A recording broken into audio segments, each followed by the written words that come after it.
Assalamualaikum warahmatullahi wabarakatuh.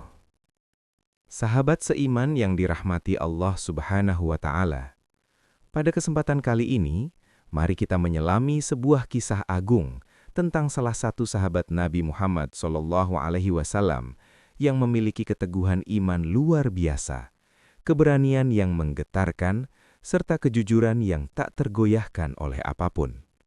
Sosok itu adalah Abu Dzar Al-Ghifari, seorang sahabat Rasulullah yang terkenal keras terhadap kebatilan dan lembut terhadap kebenaran. Abu Dzar bukanlah sahabat yang hidup bergelimang kemewahan, bukan pula berasal dari lingkungan yang religius. Justru sebaliknya, ia lahir dan tumbuh di tengah masyarakat yang keras, jauh dari nilai-nilai ketuhanan. Namun dari tempat itulah Allah menumbuhkan seorang hamba yang kelak menjadi simbol kejujuran dan keberanian dalam Islam. Nama asli Abu Dzar adalah Jundub bin Junadah. Ia lebih dikenal dengan panggilan Abu Dzar Al-Ghifari, yang menunjukkan bahwa ia berasal dari suku Ghifar. Suku ini pada masa jahiliyah dikenal sebagai suku yang ditakuti. Mereka sering merampok kafilah dagang yang melewati wilayah mereka. Banyak orang menghindari daerah Ghifar karena reputasinya yang kelam. Oleh sebab itu, mendengar nama suku Ghifar saja sudah cukup membuat orang-orang merasa ngeri. Secara fisik, Abu Dzar memiliki tubuh yang tinggi besar, kulitnya gelap, wajahnya tegas, dan sorot matanya tajam. Siapapun yang berpapasan dengannya di tengah padang pasir mungkin akan merasa gentar. Namun di balik penampilannya yang terkesan menyeramkan, Abu Dzar menyimpan hati yang jujur dan pikiran yang tajam. Sejak masa jahiliyah, Abu Dzar dikenal sebagai orang yang cerdas dan berpikiran kritis. Ia menolak menyembah berhala. Ia tidak pernah merasa yakin bahwa patung-patung batu yang dibuat oleh tangan manusia layak untuk disembah. Dalam hatinya, ia meyakini bahwa pasti ada Tuhan yang Maha Esa, Tuhan yang menciptakan langit, bumi, dan seluruh isinya. Ia sering merenung sendirian, memikirkan hakikat kehidupan dan kebenaran sejati. Suatu hari, kabar tentang seorang lelaki di Mekah sampai ke telinganya. Lelaki itu mengaku sebagai utusan Allah, menyeru manusia untuk menyembah satu Tuhan dan meninggalkan berhala. Orang-orang Quraisy menyebutnya sebagai penyair, tukang sihir, bahkan orang gila. Ada pula yang menuduhnya sebagai pembecah belah persatuan dan pembawa ajaran sesat. Mendengar kabar itu, hati Abu Dzar terusik. Ia tidak langsung mempercayai tuduhan-tuduhan tersebut. Dengan kecerdasannya, ia berpikir, tidak mungkin seseorang yang membawa ajaran besar dianggap hina oleh kaumnya sendiri tanpa sebab. Ia pun mengutus saudaranya, Unais, untuk pergi ke Mekah dan mencari tahu tentang lelaki itu. Setelah kembali dari Mekah, Unais menceritakan apa yang ia lihat dan dengar. Ia berkata bahwa lelaki bernama Muhammad itu berbicara dengan kata-kata yang indah. Bukan syair, bukan pula sihir. Ucapannya penuh makna dan menyeru kepada kebaikan. Mendengar penuturan itu, Abu Dzar semakin yakin bahwa kabar ini tidak boleh diabaikan. Tanpa ragu, Abu Dzar memutuskan untuk berangkat sendiri ke Mekah. Ia menempuh perjalanan jauh seorang diri, menyusuri padang pasir dengan tekad yang kuat. Sesampainya di Mekah, ia tidak langsung menemui Nabi Muhammad SAW. Ia tahu bahwa kaum Quraisy sangat memusuhi beliau, sehingga ia berhati-hati. Selama beberapa hari, Abu Dzar hanya berdiam di sekitar Masjidil Haram. Ia tidur di sekitar Ka'bah, menahan lapar dan dahaga.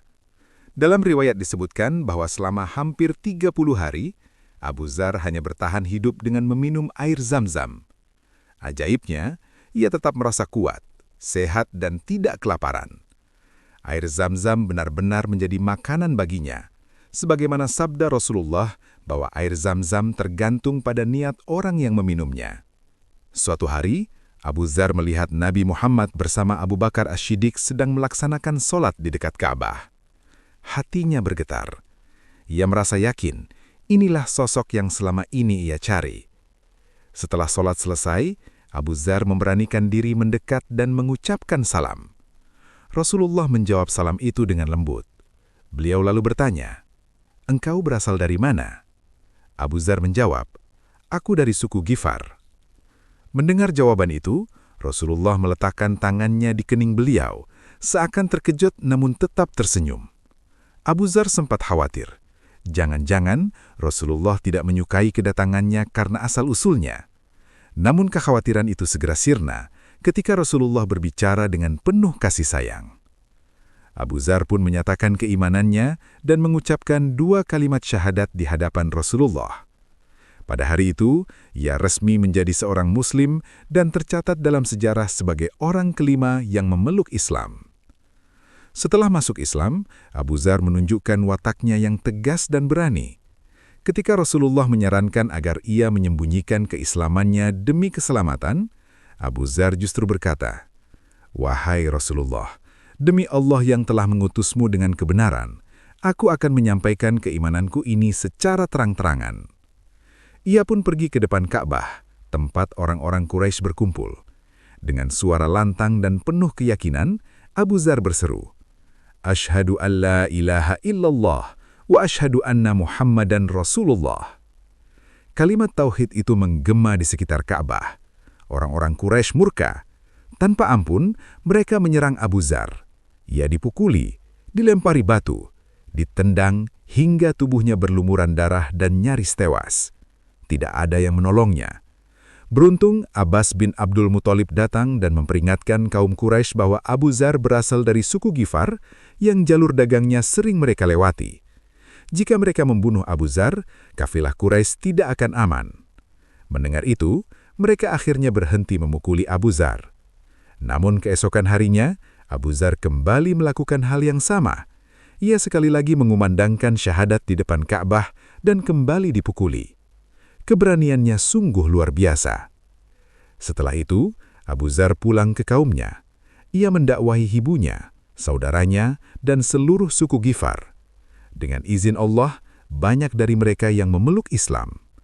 Dakwahnya bahkan meluas hingga ke suku Aslam. Kedua suku ini kelak datang ke Madinah untuk menyatakan keislaman mereka di hadapan Rasulullah. Rasulullah menyambut mereka dengan penuh kebahagiaan dan bersabda, "Ghifar, semoga Allah mengampuni mereka. Aslam, semoga Allah melimpahkan keselamatan kepada mereka." Doa itu sesuai dengan makna nama kedua suku tersebut. Ghifar berkaitan dengan ampunan, dan Aslam berkaitan dengan kedamaian. Tahun-tahun berlalu, Abu Dzar hidup dalam kesederhanaan dan kezuhudan. Ia dikenal sebagai sahabat yang keras terhadap kemewahan dan ketidakadilan. Hingga suatu hari, ia jatuh sakit di tengah padang pasir jauh dari keramaian. Hanya istrinya yang menemani. Dalam kondisi lemah, Abu Dzar teringat sabda Rasulullah bahwa suatu hari nanti akan ada seorang sahabat yang wafat sendirian di padang pasir dan jenazahnya akan diurus oleh sekelompok kaum muslimin. Abu Dzar yakin ialah orang itu. Akhirnya Abu Dzar Al-Ghifari menghembuskan nafas terakhirnya di tengah padang pasir yang sunyi.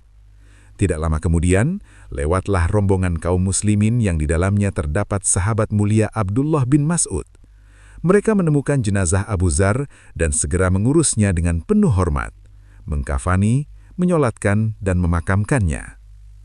Demikianlah kisah penuh hikmah tentang Abu Dzar Al-Ghifari, sahabat Nabi yang hidup sederhana, jujur, berani, dan teguh dalam kebenaran. Kisah ini diriwayatkan dalam hadis-hadis sahih dan menjadi pelajaran berharga bagi kita semua. Semoga Allah meridhai Abu Dzar Al-Ghifari dan menjadikan kita termasuk orang-orang yang meneladani kejujuran dan keberaniannya dalam menegakkan kebenaran. Wallahu a'lam bishawab. Wassalamualaikum warahmatullahi wabarakatuh.